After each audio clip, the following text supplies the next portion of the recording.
Hello दोस्तों, स्वागत है आप सभी का आपकी अपने यूट्यूब चैनल श्री रघुवर क्लासेज में। दोस्तों यहाँ पर देखो, जैसे कि यार यूपी पुलिस कांस्टेबल री एग्ज़ाम बिल्कुल होना तय है। आपका जो एग्ज़ाम है यार जुलाई में ही लगभग फिक्स है। अगर नहीं जुलाई में होगा तो अगस्त में यार बिल्कुल कंफर्म हो ही चुका है। तो यहाँ पर देखो, बिल्कुल मैं प्रॉपर तरीके से बहुत ही जो कम टाइम आपका बचा है उस लिमिट टाइम में आपके लिए मैं प्रॉपर तरीके से यहाँ पर क्लासेज शुरू करने जा रहा हूँ। यहाँ पर देखो, जो भी मेरी क्लासेज आएंगी यहाँ पर 5 क्वेश्चन, देखो ये आपके लिए जो 5 क्वेश्चन मैं डेली लेकर के आया करूँगा, ये 5 क्वेश्चन वो होंगे यार जो आपके लेटेस्ट के एग्ज़ाम में आए हुए क्वेश्चंस होंगे और सभी मिक्स्ड क्वेश्चंस होंगे। और इसके बाद एक तरीके से मैं वो टॉपिक वाइज क्लास जो यहाँ पर यूपी पुलिस कांस्टेबल में यार बहुत ही अच्छी तरीके से जो बहुत महत्वपूर्ण टॉपिक है जो यहाँ पर पूछे जाने की बहुत ज़्यादा संभावना है, तो मैं 2 तरीके की क्लास बिल्कुल शुरू करने जा रहा हूँ, एक टॉपिक वाइज और एक ये मिक्स्ड क्लास।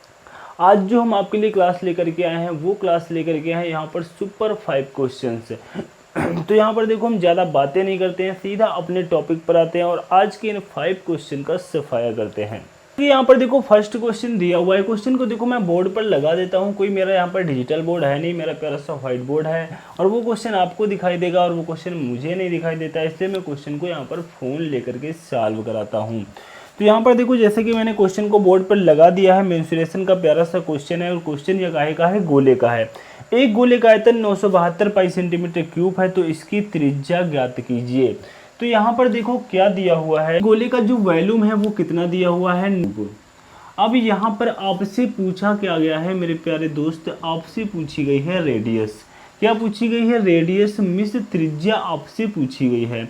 तो गोले के जो वॉल्यूम का फार्मूला होता है वो होता है 4/3 पाई आर क्यूब। क्या होता है? 4/3 पाई आर क्यूब, यही आपका फार्मूला होता है। यहाँ पर मान कितना दिया हुआ है? 972 पाई सेंटीमीटर क्यूब।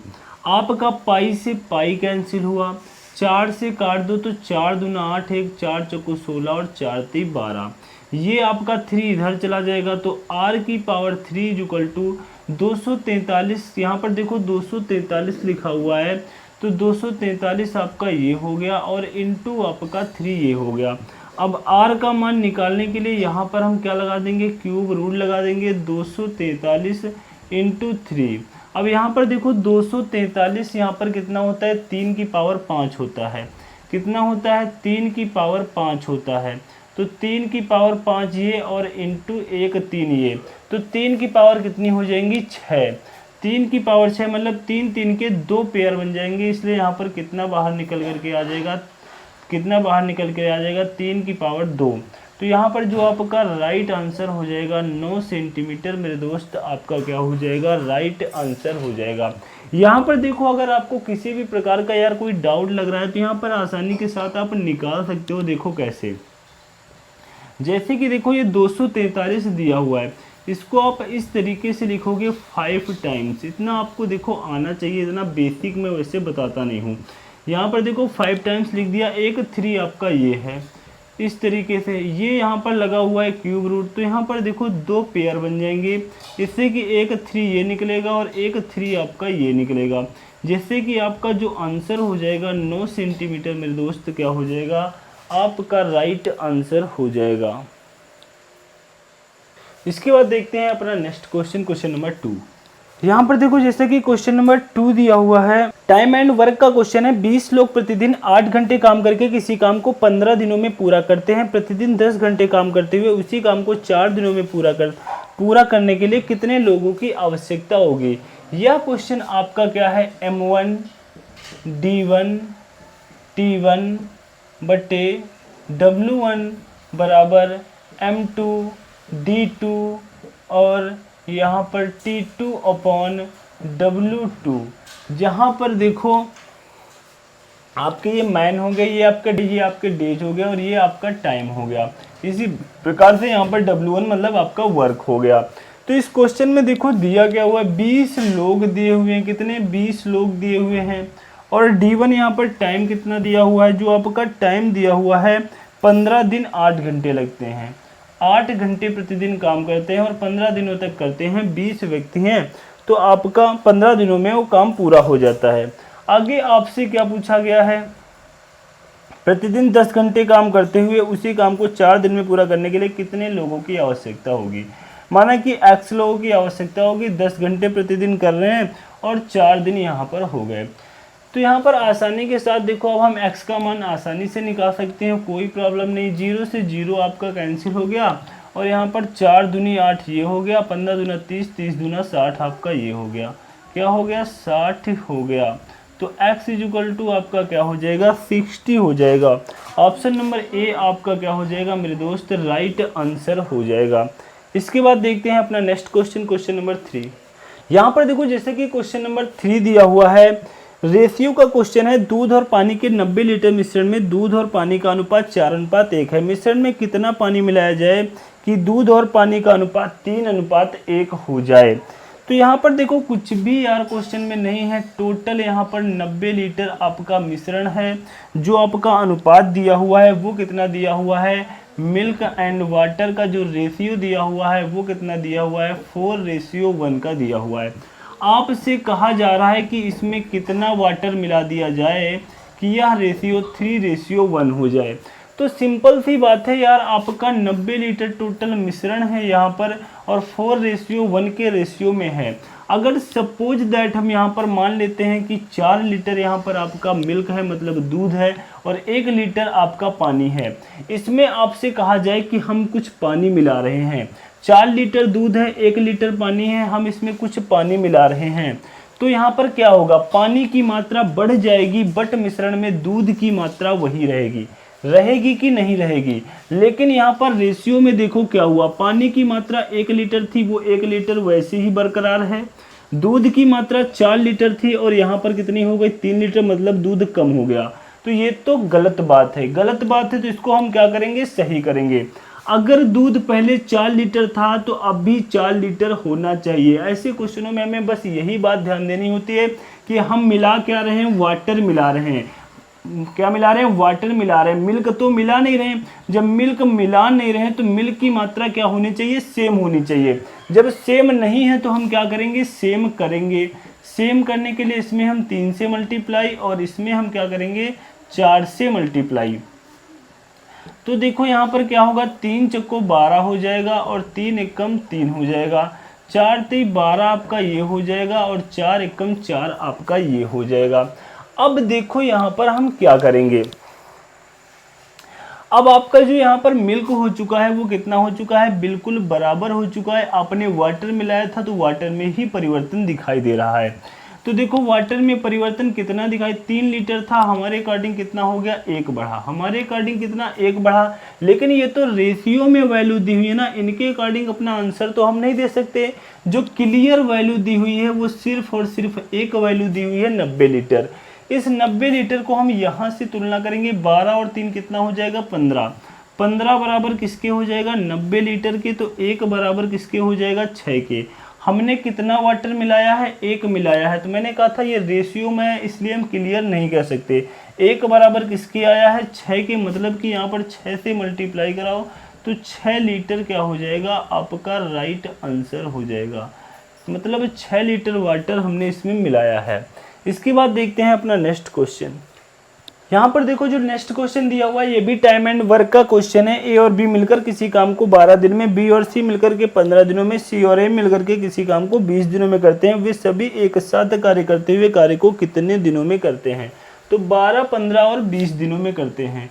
इनका कहने का मतलब है ए प्लस बी किसी काम को 12 दिन में और बी प्लस सी किसी काम को 15 दिनों में और सी प्लस ए किसी काम को 20 दिनों में करते हैं।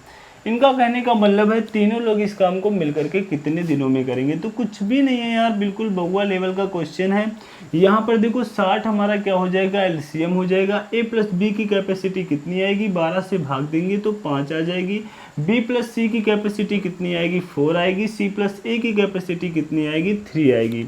यहाँ पर अब आसानी के साथ देखो हम ए प्लस बी प्लस सी का मान निकालने के लिए इन तीनों पोजीशन यानी कि तीनों वैल्यू को ऐड करेंगे। यहाँ पर A plus B plus C plus A. तो यहाँ पर आपका आ जाएगा 2a plus 2b plus 2c आ जाएगा। अब यहाँ पर देखो 2 कॉमन लेंगे तो हमारा a plus b plus c। 5 4 9 3 कितना हो गया? 12 हो गया। अब यहाँ पर देखो 2 से काटेंगे हमारा 6 चला जाएगा 6 बार, तो a प्लस बी प्लस सी का मान कितना आ चुका है, वो मान आ चुका है आपका 6 आ चुका है। कितना आ चुका है, 6 आ चुका है। मतलब जो a प्लस बी प्लस सी की कैपेसिटी है वो कितनी है, 6 है। कितनी है, 6 है। तो यहाँ पर देखो आपसे पूछा क्या जा रहा है, a प्लस बी प्लस सी तीनों मिलकर के इस कार्य को कितने दिनों में करेंगे, तो इनकी कैपेसिटी है 6। और मतलब इनका कहने का मतलब होता है a प्लस बी प्लस सी एक दिन में 6 पार्ट बनाते हैं। टोटल पार्ट कितने बनाने हैं, 60, तो 6 से भाग दो 10, मतलब कि 10 डेज में बिल्कुल ये कार्य का सफाया कर देंगे, मतलब 10 दिनों में पूरी तरह से कार्य हो जाएगा। इसके बाद देखते हैं अपना नेक्स्ट क्वेश्चन। यहाँ पर देखो जैसे कि नेक्स्ट क्वेश्चन दिया हुआ है, क्वेश्चन नंबर आपका 4 है कि संख्या 93 24 8 x 6 11 से डिविजिबल है, तो x का मान ज्ञात कीजिए। वो देखो संख्या क्या दी हुई है, 9 3 2 4 9 3 2 4 8 x 6 8 x 6। यहाँ पर कहा जा रहा है कि यह संख्या अगर 11 से डिविजिबल है तो x का मान ज्ञात कीजिए। तो 11 से डिविजिबिलिटी का रूल आपको बहुत अच्छी तरीके से पता होना चाहिए। बट अगर आपको यहाँ पर देखो एक तरीका बताया जाता है जो इस तरीके से एकांतर क्रम से नंबर्स को जोड़ करके आपस में घटाया जाता है, और वही यहाँ पर 90% डिविजिबिलिटी का रूल बताया जाता है। लेकिन यहाँ पर मैं आपको बहुत ही एक प्यारा सा रूल बताने जा रहा हूँ जो बहुत ही चंद टाइम में आपका आंसर निकल करके आ जाएगा। आपको क्या करना है, पीछे से 2-2 के पेयर बनाने हैं, और यहाँ पर आपका ये पेयर बन गया। अब देखो यहाँ पर जैसे नंबर कम पड़ा तो मैंने क्या लगा लिया, 0।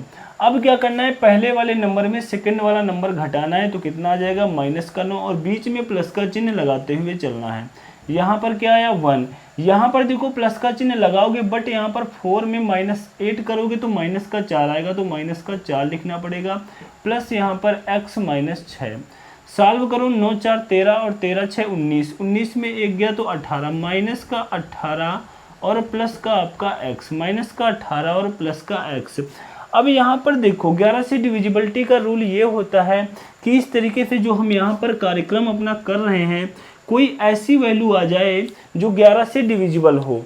अगर यहाँ पर 11 से ऐसी कोई वैल्यू नहीं आ रही है तो यहाँ पर कोई ऐसी वैल्यू आ जाए कि जिससे पूरी यहाँ पर इक्वेशन का मान क्या हो जाए, 0 हो जाए, तो वो वैल्यू हमारी क्या होगी, 11 से डिविजिबल होगी। तो यहाँ पर x के स्थान पर अगर हम यहाँ पर 18 रख दें तो -18 + 18 कट जाएगा, बट यहाँ पर ऑप्शन में कहीं पर भी 18 नहीं है, एक अंक की वैल्यू दी हुई है। तो x के स्थान पर अगर हम 7 रख दें तो 18 में 7 चले जाएंगे तो -11 बचेंगे। -11 आसानी के साथ 11 से डिविजिबल हैं, तो इसलिए यहाँ पर x के स्थान पर क्या रखेंगे, 7, और 7 ही हमारा क्या हो जाएगा, राइट आंसर हो जाएगा। इसके बाद देखते हैं अपना नेक्स्ट क्वेश्चन। यहाँ पर देखो जैसे कि नेक्स्ट क्वेश्चन दिया हुआ है, विकास अपने वेतन का 80% खर्च कर देता है, उसके वेतन में 25% की वृद्धि हुई और उसके व्यय में 15% की वृद्धि हुई, उसके बचत में से कितने प्रतिशत की वृद्धि हुई। तो इस क्वेश्चन में यार कुछ भी नहीं है, क्या दिया हुआ है, आपकी इनकम दी हुई है, आपकी सेविंग दी हुई है, और आपका एक्सपेंडिचर दिया हुआ है। मतलब कि ये आपकी आय हो गई, ये आपकी बचत हो गई, और ये आपका क्या हो गया, खर्च हो गया। तो यहाँ पर आपको क्या करना है, इनकी आय मान लिया कि मैंने कितनी, इनकी आय है 100 रुपये, कितनी है, 100 रुपये है। तो ये क्या करते हैं, अपनी आय का 80% खर्चा कर देते हैं, तो 100 का 80% 80 रुपये हो गए, तो इन्हें 80 रुपये इन्होंने खर्च कर दिया। तो बचत आप अब तो निकाल ही लोगे, 100 रुपये आय थी, 80 रुपये खर्च कर दिया, तो बचत कितनी हो गई, 20 रुपये की हो गई। अब आगे देखो क्या कहा जा रहा है,